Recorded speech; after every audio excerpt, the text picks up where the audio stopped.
ગુજરાત સરકારના માર્ગદર્શન હેઠળ રાજ્યભરમાં 15 માર્ચ સુધી નગરપાલિકાઓ દ્વારા સ્વદેશી મેળાનું આયોજન કરવામાં આવી રહ્યું છે। તેના ભાગરૂપે મહુવા નગરપાલિકા દ્વારા આજથી 10 દિવસીય સ્વદેશી મેળાનો પ્રારંભ કરવામાં આવ્યો છે। આ મેળાનો મુખ્ય ઉદ્દેશ સ્થાનિક વેપારીઓ અને મહિલાઓના ગૃહ ઉદ્યોગોને પ્રોત્સાહન આપવાનો તેમજ તેમને એક મજબૂત પ્લેટફોર્મ પૂરું પાડવાનો છે। મેળાના ઉદ્ઘાટન પ્રસંગે મહાનુભાવો દ્વારા દીપ પ્રાગટ્ય કરી રિબિન કાપીને મેળો ખુલ્લો મુકાયો હતો। સાથે જ શહેરવાસીઓને સ્વદેશી વસ્તુઓ અપનાવવા અને સ્થાનિક ઉત્પાદનોને પ્રોત્સાહન આપવા અપીલ કરવામાં આવી હતી।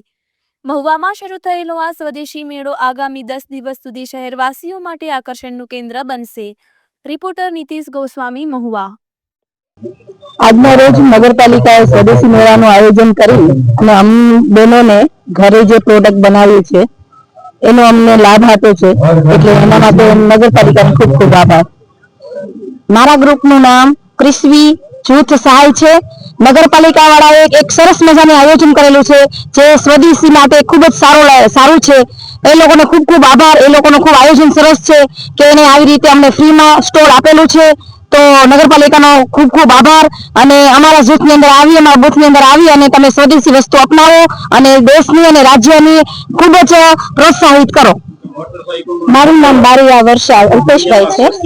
અમે નાળિયેરના રેસામાંથી આ બધી વસ્તુઓ બનાવીએ છીએ। ડેકોરેશનનું રમકડા છે, દરેક જાતની મૂર્તિઓ છે। અમારું સખી મંડળ ચાલે છે। અમારા મંડળનું નામ જયમાં જૂથ છે। નગરપાલિકા દ્વારા અમે સખી મંડળ ખોલેલું છે। અમારે ઘણો લાભ મળ્યો છે આમાંથી। અમે 10 બહેનો છીએ, 10 બહેનો અમે આવી રીતના કામગીરી કરીએ છીએ અને અમારે બહેનોને ઘર બેઠા કામગીરી મળી રહી છે અને એના ઘરનું રૂટીની લોકો પોતે જ કમાવી અને ઘરનું પોતાના માટે સપોર્ટ કરે છે હસબન્ડને। અમારે બહેનોને અમે તાલીમ પણ દઈએ છીએ કે બહેનો આ પોતાના પગભર થાય, એના ઘરવાળાને કે ઘરની કોઈ પરિસ્થિતિ એવી નબળી હોય તો અમે ફ્રીમાં એને તાલીમ પણ દઈએ છીએ અને બહેનો પોતાની રીતે આનાથી વધુ વસ્તુ સરસ બનાવી અને પોતાની રીતે ઘણું આગળ આવી શકે છે। આમાંથી આ તો ખાલી સેમ્પલ અમે બનાવીએ છીએ વસ્તુ, પણ આમાંથી ઘણી પ્રકારની વસ્તુઓ બને છે। ગમે એવી મૂર્તિ બની શકે છે, ઘરની ડેકોરેશનની વસ્તુ બની શકે છે, ફૂલદાની બની શકે છે, રમકડા બની શકે છે અને બહેનોને અમે શીખવાડીએ છીએ। બહેનો પણ અમને ઘણો સહભાગ આપે છે, સહકાર। નગરપાલિકા પણ અમને આવી રીતના આયોજિત ગમે ત્યાં થાય છે તો અમને સહકાર આપે છે। અમારો કોન્ટેક્ટ નંબર એ લોકો રાખે છે અને ઘણી મદદ પણ નગરપાલિકા વાળા પણ કરે છે। સમગ્ર ગુજરાત રાજ્યની તમામ નગરપાલિકાઓ ખાતે 15 માર્ચ સુધીમાં અલગ અલગ સમયે સ્વદેશી મેળાઓનું આયોજન કરવાની સરકારમાંથી સૂચના હતી।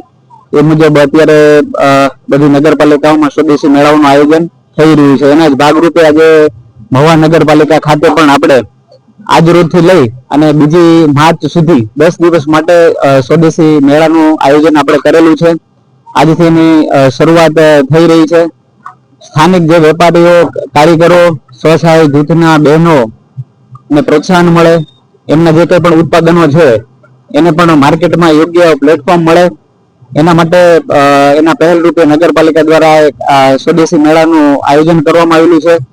મોટા ભાગની આપણે આનો મેક્સિમમ પ્રચાર થાય અને મહુવાના શહેરીજનો મહત્તમ લોકો આ મેળાનો લાભ લે અને જે સ્વસહાય જૂથો છે એને પણ સારી આવક થઈ રહે એવી સૌને અમે વિનંતી કરી છે મહુવાવાસીઓને।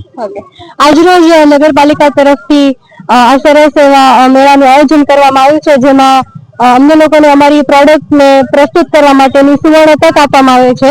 તે બદલ હું નગરપાલિકાનો ખૂબ ખૂબ આભાર માનું છું। મારું નામ રંજનબેન પ્રફુલભાઈ પરબતાણી છે। મારા ગ્રુપનું નામ ક્રિસ્વી જૂથ છે। આ નગરપાલિકાએ એવી વ્યવસ્થા કરી છે કે જે ફ્રીમાં સ્ટોલ અમને આપ્યા છે અને સ્વદેશી અપનાવો। નમસ્તે, વિનય સાકળિયા। આજના રોજ નગરપાલિકા દ્વારા પેવેલિયન ગ્રાઉન્ડમાં સ્વદેશી મેળાનું આયોજન કરવામાં આવેલ છે। 10 દિવસીય આયોજન કરવામાં આવેલ છે। તેમાં બહેનોના, મહિલા જૂથોના પોતે સ્વદેશી વસ્તુ, પોતે હાથ બનાવટની વસ્તુનું સ્ટોલ રાખવામાં આવેલા છે। સ્ટોલમાં બધાએ પોતપોતાની પ્રોડક્ટો મૂકેલ છે। તો 21 ફેબ્રુઆરીથી 2 માર્ચ સુધી આ સ્ટોલ છે, તો દરેક લોકો આમાં લાભ લે અને નગરપાલિકાનો ખૂબ ખૂબ આભાર કે અમને પગભર રહીએ અને અમારી વસ્તુનું વેચાણ થાય તે માટે આવો સરસ મજાનો 10 દિવસીય મોકો આપ્યો। આભાર।